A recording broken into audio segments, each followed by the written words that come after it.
This is where we came from last night. You can see our trail. We had to make camp because of a blizzard.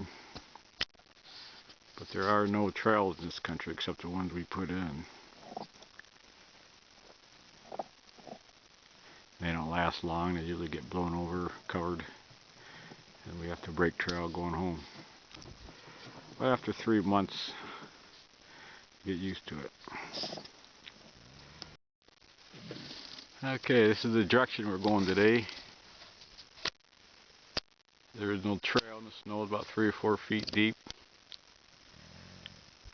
There's a lot of obstacles, a lot of hills, cliffs that we're going to have to work around. We're probably only average about 3/4 of a mile an hour, maybe half a mile an hour.